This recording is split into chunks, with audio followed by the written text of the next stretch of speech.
Vous savez, dans ma culture, je suis un étonne, les étonnes appellent les fesses, zout. Donc, il ne mâche pas trop les mots. Et il ne faut pas que nous mâchions aussi les mots sur des questions aussi cruciales, importantes, qui peuvent déboucher sur des choses graves comme les génocides. Aujourd'hui, le problème qui est posé, ce n'est même pas un problème.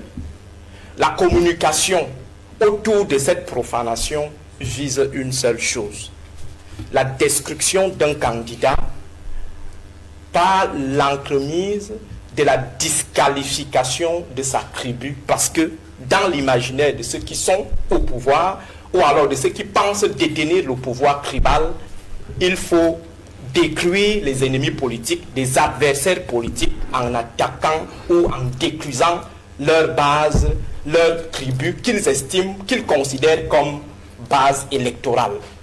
Aujourd'hui, il y a un problème Bamileke qui se pose. Il faut qu'on se le dise, Duval Fangwa.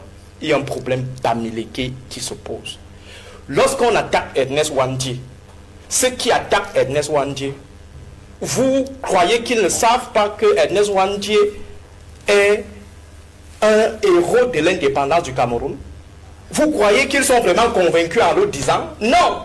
Ils le disent de manière intentionnelle et stratégique pour prouver déjà qu'il n'y a jamais eu de héros de l'indépendance ou héros politique en pays Bamileke, pour vous démontrer que les Bamileke ont toujours fait dans la falsification de l'histoire et créé leurs héros, pour vous faire savoir qu'ils sont des envahisseurs purs et simples. Ils ont toujours tué, parce que la personne, l'auteur de cette boule puante, vous parle d'une histoire qui a eu lieu, je crois, dans le Mungo et tout.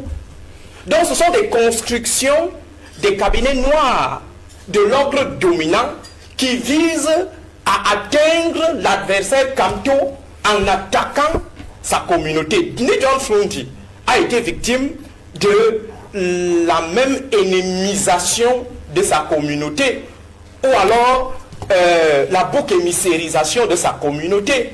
Donc aujourd'hui, il faut que nous soyons assez honnêtes.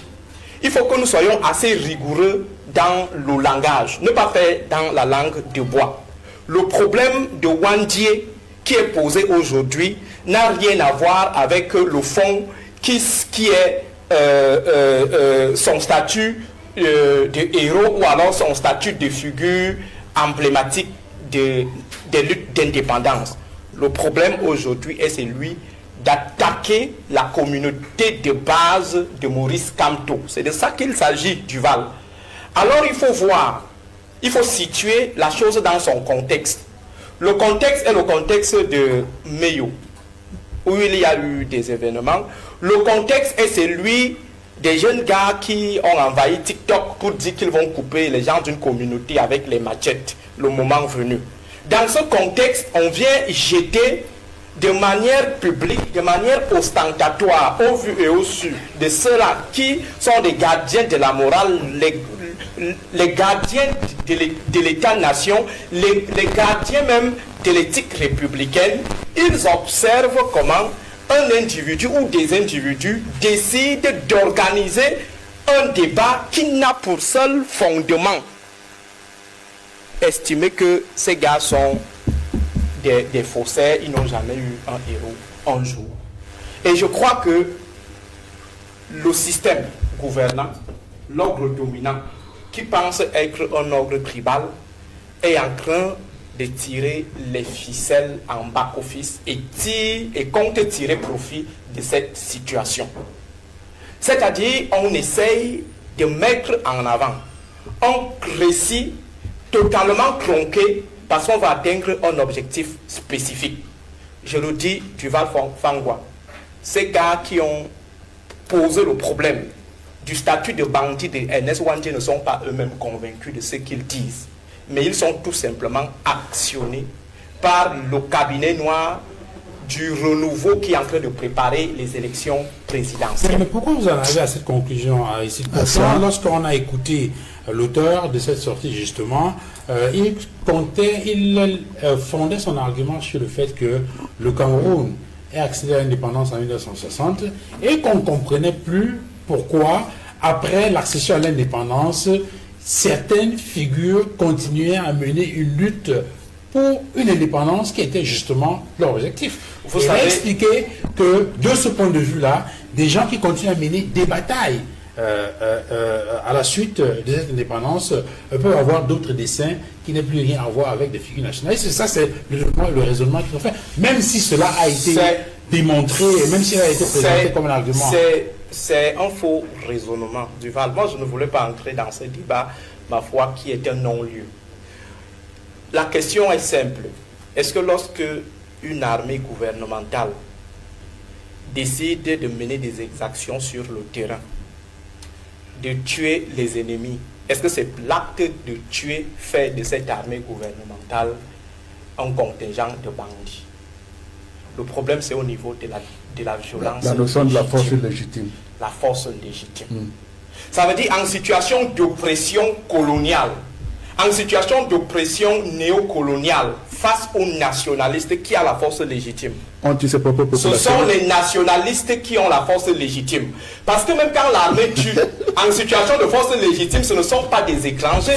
L'armée camerounaise tue par exemple en zone anglophone. Et ceux qui sont tués, ce sont des Camerounais. Mais l'armée camerounaise est en situation de force légitime. C'est pourquoi on ne peut pas la traiter de bandit.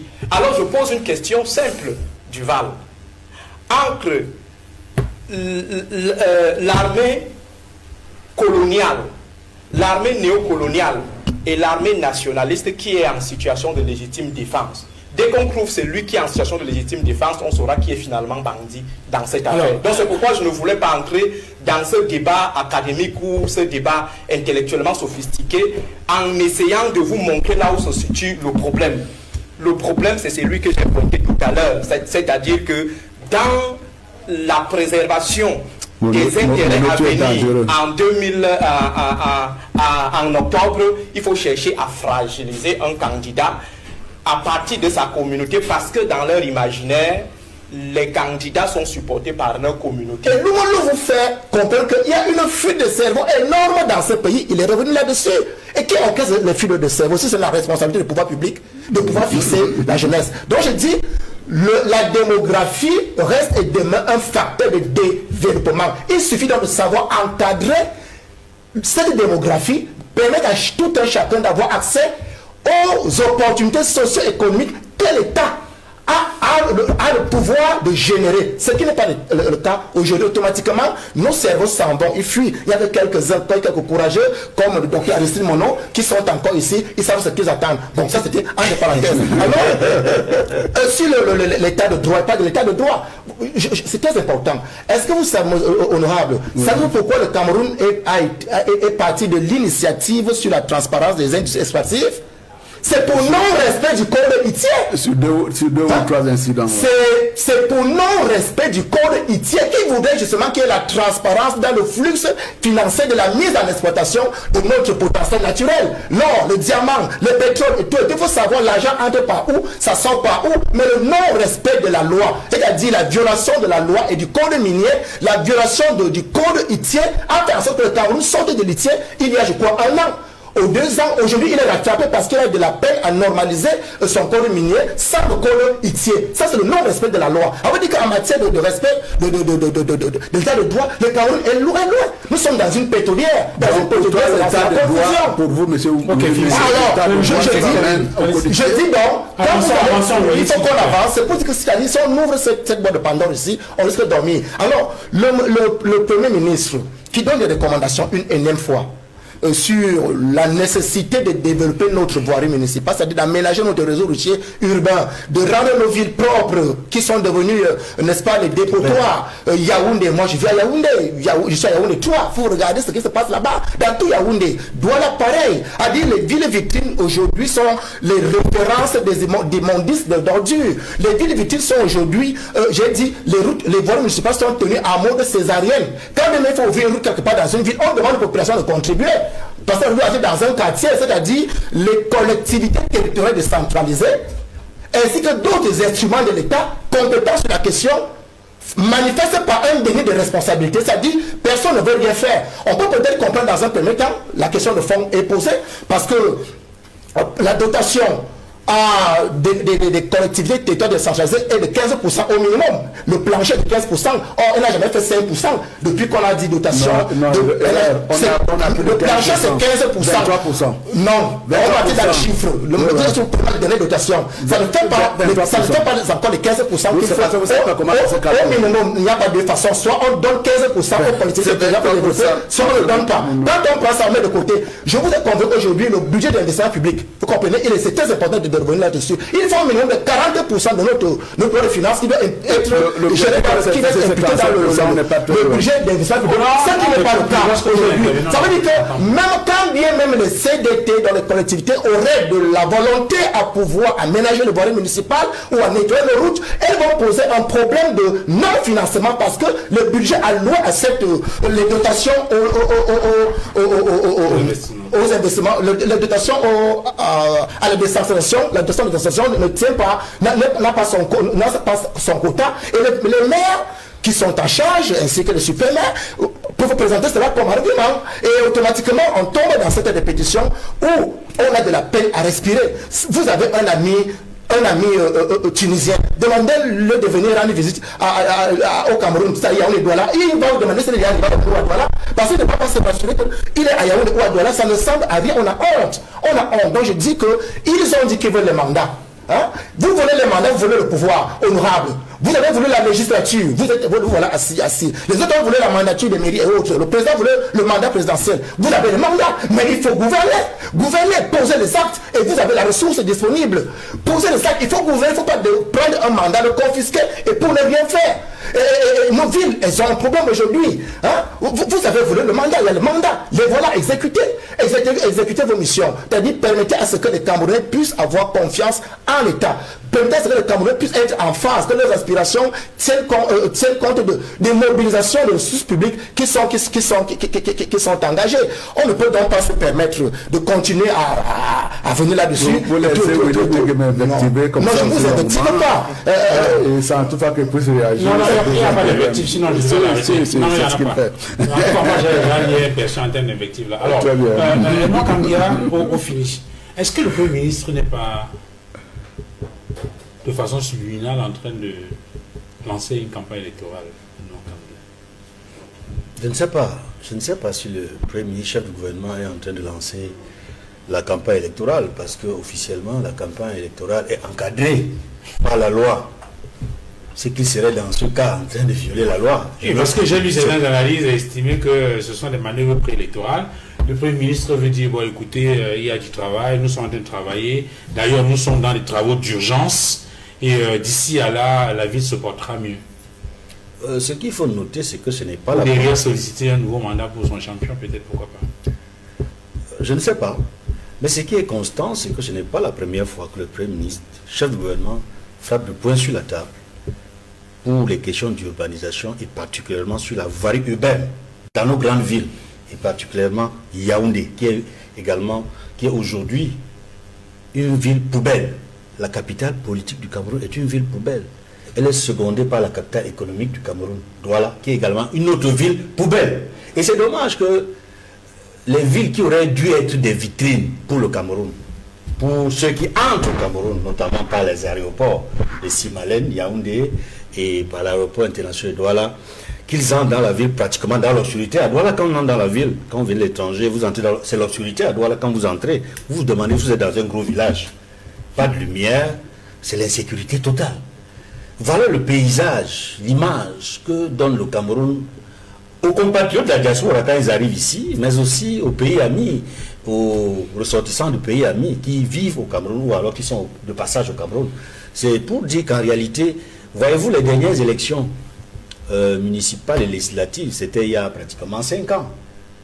Et 5 ans après, on va pratiquement interroger la gouvernance, n'est-ce pas, des collectivités territoriales décentralisées, pour les citer, mais ils peuvent dire qu'ils n'ont pas reçu tous les moyens nécessaires pour réaliser ce qu'ils avaient prévu. Parce que les dotations, effectivement, ne sont jamais arrivées dans leur totalité. Est-ce qu'ils ont fait du mieux qu'ils pouvaient avec les moyens qu'ils avaient? On peut s'interroger. Est-ce que l'État a fait suffisamment d'efforts pour faciliter le travail des exécutifs municipaux, des exécutifs, des conseils régionaux qui sont nouveaux, mais qui n'ont eux aussi pas reçu la totalité de la dotation prévue par la loi.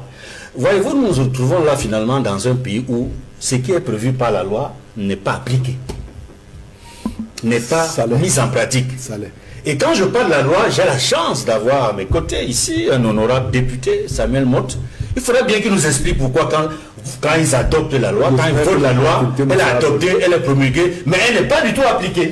Et vous savez qu'aujourd'hui, dans le processus souhaité et voulu par le peuple camerounais, la décentralisation qu'on attend depuis la constitution du 18 janvier 1996, et qui aujourd'hui, de 1996 à 2025, ça fait combien d'années, monsieur le député?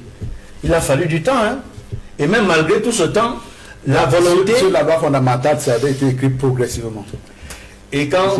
Donc progressivement, ça peut durer 10 ans, ça peut durer 20 ans, ça peut durer 30 ans. Donc l'intention du législateur était de ne jamais réaliser la décentralisation, de ne la rendre jamais effective. Si c'est le cas, c'est vraiment dommage. Cela signifie que le peuple camerounais, le peuple qui a la souveraineté, a été trompé par le législateur. Et c'est dommage. Je dis vraiment, c'est dommage. Et moi, je commençais même par ça, parce que j'aurais pu peut-être ouvrir d'abord le débat même sur l'existence ou pas de ces nids de poules. Parce que le Premier ministre dit qu'il y a des nids de poules. Oui. On sait qu'il y a des compatriotes, certains même ministres de la République, qui disent qu'il n'y a pas de nids de poules. Donc on aurait dû commencer par ça. Est-ce qu'il y a effectivement des nids de poules? Sinon, si oui, comment est-ce que cela est traité? Vous savez de quoi je parle? Oui, je sais de quoi vous parlez. Mais ça me rappelle une sortie fracassante du délégué général de la Sécurité nationale par rapport aux infrastructures routières au Cameroun. Il avait frappé du poing sur la table. Il s'est interrogé en disant qu'auparavant, ce n'était pas comme ça. Mais ce qui nous étonne, nous, les Camerounais, c'est que ceux qui nous dirigent donnent l'impression qu'ils ne sont pas au courant de tout ce qui se passe. Alors qu'en même temps, ils savent très bien ce qui se passe. Et le vol, le banditisme, j'allais dire le gaspillage, les détournements des biens publics se chiffrent soit en centaines de millions, soit au minimum en milliards. Et voilà dans un pays où l'impunité a été généralisée, malgré les annonces, n'est-ce pas, fortes de lutte contre la corruption, de lutte contre les détournements de fonds publics. On se rend bien compte que d'année en année, malgré même quelques arrestations à tête chercheuse, la corruption se porte très bien au Cameroun. Les détournements de fonds publics se portent très bien au Cameroun, à preuve. Il y a le Covid-Gate. On nous a annoncé récemment des auditions en vue de parachever, n'est-ce pas, le Covid-Gate, pour que la douzaine au moins des membres du gouvernement dont les ministères sont concernés par des conséquences pénales, des malversations financières, on attend de voir si d'ici avant la fin de l'année, avant l'élection présidentielle, on va retrouver, n'est-ce pas, quelques responsables du Covid-Gate dans les liens qui seront bientôt dans les liens de la prévention en prison. Alors, à ce moment, vous venez de Yaoundé. Je parlais d'octobre 2023, cette sortie Premier ministre. Il y a également cette récente sortie, 25 février 2025. Entre octobre 2023 et février 2025, est-ce que vous avez le sentiment quand même qu'il y a quelque chose qui a été fait dans le sens de fermer des nids de poules, si cela existe? Parce que vous savez qu'il y a des ministres de la République qui ont dit qu'ils ne voient pas de nids de poules sur les routes. Est-ce que vous avez le sentiment qu'il y a quelque chose qui a bougé entre octobre 2023 et février 2025? Sinon, pourquoi est-ce que le Premier ministre revient à la charge avec pratiquement les mêmes termes? Travaux d'urgence, 24 heures sur 24, on va traiter les poules. Vous savez, en faisant allusion à ce ministre, j'ai une seule chose qui me vient en tête, la difficulté à défendre sa panse ou à défendre son estomac. C'est fort ça. Ou tout simplement pour dire que certains, pour s'accrocher au pouvoir, sont prêts à perdre totalement leur masculinité devant Paul Biya en essayant de nier des évidences, ou alors ils sont même prêts à hypothéquer leurs épouses. Je ne sais pas si Paul Biya sera preneur, bon, c'est juste pour blaguer un peu. Pour revenir sur la question, à ce moment précis, si vous passez du côté du marché des sauces, en passant par Madison pour arriver au niveau du lycée, la montée du lycée d'Anguissa, le marché qui est là, il y a une montagne d'ordures qui est en train de fermer la route. Une route à deux sens, en tout cas qui fait circuler les voitures à deux sens, ne circule actuellement qu'à un seul sens. Et je crois que le Premier ministre, tout comme le LGPR, nous avons intercepté une note cette semaine attribuée au LGPR qui demandait au ministre des Travaux publics et au ministre de l'Habitat, je crois, de faire tout le nécessaire pour faire le point sur la situation de la construction de la route Maroua-Kousseri, ou disons Mora-Kousseri. Et le LGPR précise que cette décision fait suite à son dernier séjour, disons, aux événements de Kousseri. Ça signifie que depuis qu'Equinox fait les reportages sur la route Mora-Kousseri, le LGPR ne regarde pas, il ne voit pas ça. Le président de la République, qui lui aurait donné une haute instruction, lui aussi ne regarde pas la télé pour constater que ça fait plus de, 20 ans aujourd'hui que cette route est pratiquement impraticable. Donc le Premier ministre chef du gouvernement, depuis qu'il parle là, depuis 2019, depuis 2020, j'ai une autre sortie de 2020 où il parle toujours de la même affaire. 2023, il parle de la même affaire. 2025, il parle de la même affaire. Au final, on a l'impression que les gars se comportent comme ce parent d'élève qui a été convoqué par le proviseur, qui cajole bien son élève, qui est de connivence avec son élève, mais arrivé devant le proviseur, il commence à gronder son élève pour faire croire qu'en fait, il est très vigilant, il est très remonté. Or, en back-office, ce sont des complices. Le Premier ministre n'a aucune intention de viabiliser les villes camerounaises. Ceux en charge de l'eau faire et de l'implémenter au quotidien n'ont pas également cette volonté. Et ceux en charge de l'eau faire, c'est le ministre de l'Habitat qui, au lendemain de sa nomination en 2019, avait accordé une interview où elle disait que Yaoundé va briller. Yaoundé va briller. Et également, la responsabilité revient aux élus, comme le disait tout à l'heure Willy, les maires. Que font les maires? À un moment donné, j'ai cru que les maires faisaient partie des plus grands détourneurs des fonds publics au Cameroun. Pourquoi? Parce que j'ai l'impression qu'il n'y a pas un suivi, il n'y a pas des audits permanents de l'argent utilisé par les maires. Vous avez des gens qui décident d'investir dans autre chose, des choses qui n'ont rien à voir avec le développement local. Je connais un maire du Val-Fangwa, un maire de la Léquier. Si vous annoncez que la semaine prochaine, vous allez parler de sa mairie, il va vous appeler, il va vous verser des millions. Alors qu'avec ces millions, il pouvait bien résoudre le problème qui sera l'objet de votre débat dimanche prochain. Il va préférer vous donner, ça veut dire préfère entretenir les médias que de travailler pour séduire sa propre population. Il y a dans ces différentes mairies des problèmes des arriérés de salaire. Les maires dilapident l'argent pour venir acheter les investitures. Je ne vais pas citer le nom de la personne en charge qui gère le comptoir des investitures au RDPC. Mais je crois qu'il est de non, mais c'est une vérité. Ah, il est de Bafang. Oui, il me semble. Oui, donc, c'est lui qui gère. Mais donnez le nom. Non. C'est lui qui gère. Donc, ça veut dire on passe par lui. On préfère plutôt récupérer l'argent des impôts. Est-ce que vous savez que les Bayamsel payent l'argent pour qu'il y ait entretien de leurs espaces marchands, pour qu'il y ait balayage, pour qu'on crée quand même des conditions d'insalubrité adéquates. Mais les maires préfèrent totaliser, récolter tout cet argent pour attendre la veille des investitures, aller voir la personne en question et son équipe pour acheter des investitures. La plupart des maires RDPC ne tiennent pas leur pouvoir, leur mandat de leur population. Leur mandat vient plutôt du comptoir en question, du comité central du RDPC. Alors, dans ce genre de contexte, est-ce que vous pensez que ces gars peuvent avoir une certaine conscience de redevabilité au point de faire du bien à leur population? Pas du tout. C'est pourquoi vous avez aujourd'hui ce laxisme total, cet abandon total des voiries urbaines, parce que les gens estiment qu'ils n'ont pas à convaincre leur population.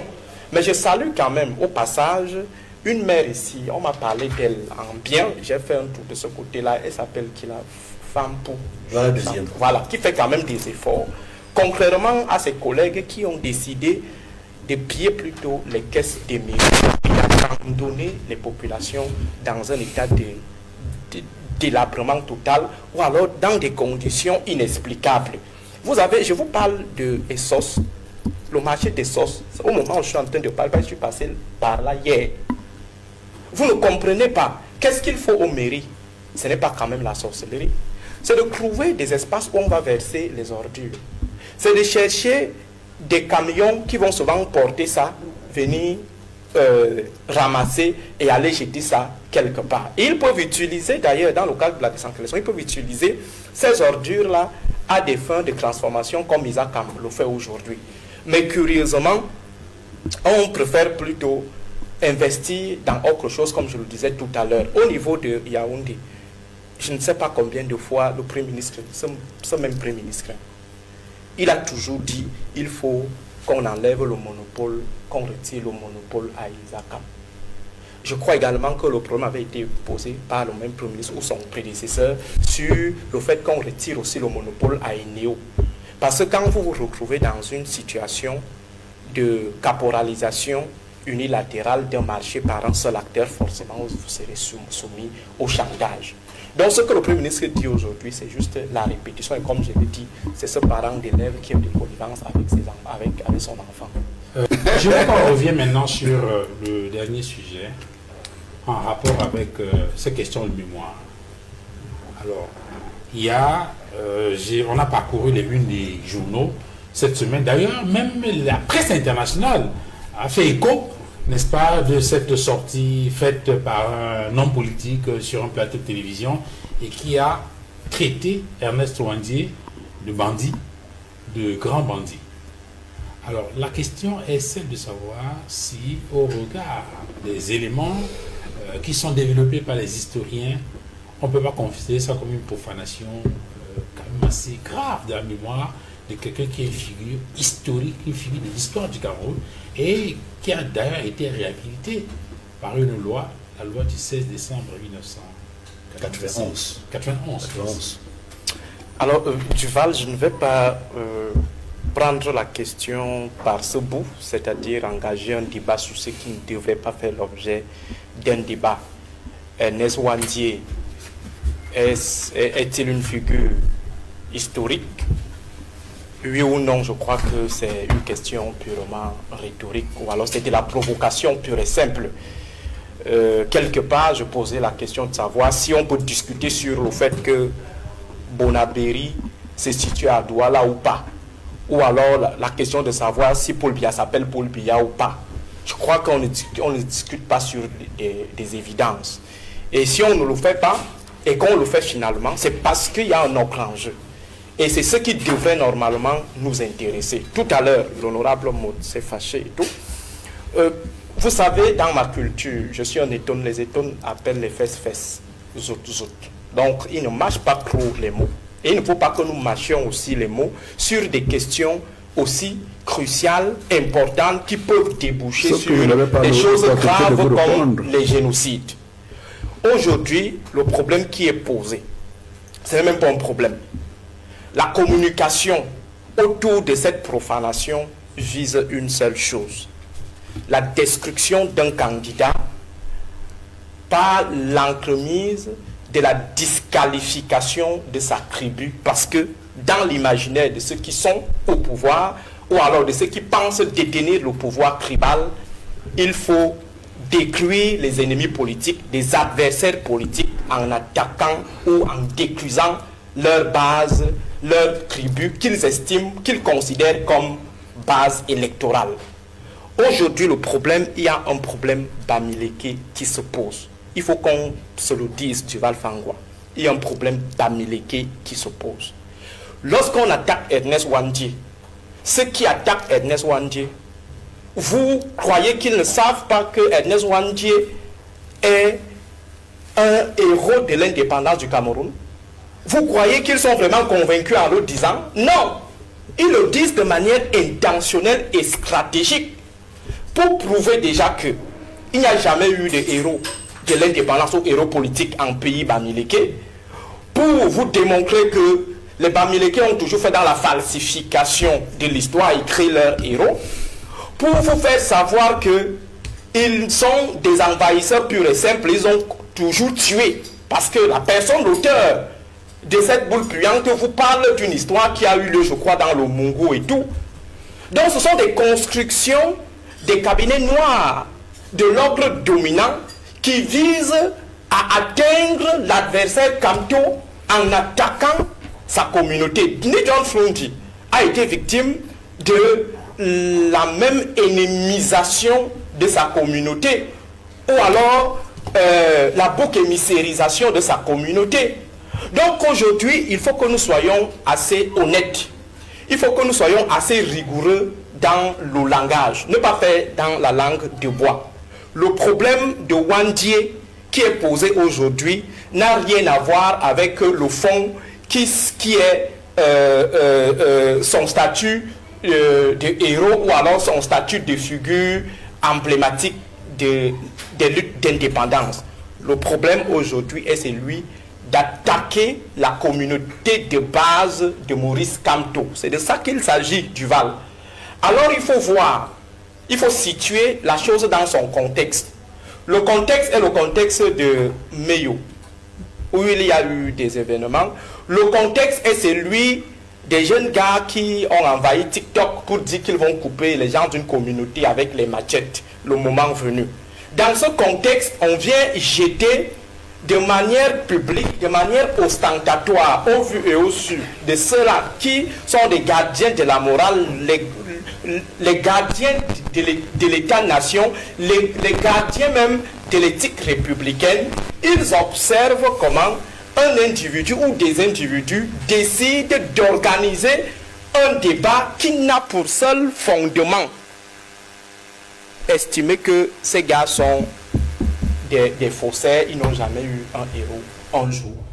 Et je crois que le système gouvernant, l'ordre dominant, qui pense être un ordre tribal, est en train de tirer les ficelles en back-office et compte tirer profit de cette situation. C'est-à-dire, on essaye de mettre en avant un récit totalement tronqué parce qu'on va atteindre un objectif spécifique. Je le dis, Duval Fangwa, ces gars qui ont posé le problème du statut de bandit de Ernest Ouandjé ne sont pas eux-mêmes convaincus de ce qu'ils disent, mais ils sont tout simplement actionnés par le cabinet noir du renouveau qui est en train de préparer les élections présidentielles. Mais pourquoi vous en arrivez à cette conclusion ici? Lorsqu'on a écouté l'auteur de cette sortie, justement, il fondait son argument sur le fait que le Cameroun est accédé à l'indépendance en 1960 et qu'on ne comprenait plus pourquoi, après l'accession à l'indépendance, certaines figures continuaient à mener une lutte pour une indépendance qui était justement leur objectif. Vous savez expliquer que, de ce point de vue-là, des gens qui continuent à mener des batailles à la suite de cette indépendance peuvent avoir d'autres dessins qui n'ont plus rien à voir avec des figures nationalistes. Et ça, c'est le raisonnement qu'ils ont fait. Même si cela a été démontré, et même si cela a été présenté comme un argument. C'est un faux raisonnement, Duval. Moi, je ne voulais pas entrer dans ce débat, ma foi, qui est un non-lieu. La question est simple. Est-ce que lorsque une armée gouvernementale décide de mener des exactions sur le terrain, de tuer les ennemis, est-ce que c'est l'acte de tuer fait de cette armée gouvernementale un contingent de bandits? Le problème, c'est au niveau de la violence. La notion de la force légitime. La force légitime. Ça veut dire en situation d'oppression coloniale, en situation d'oppression néocoloniale face aux nationalistes qui ont la force légitime. Ce sont les nationalistes qui ont la force légitime. Parce que même quand l'armée tue en situation de force légitime, ce ne sont pas des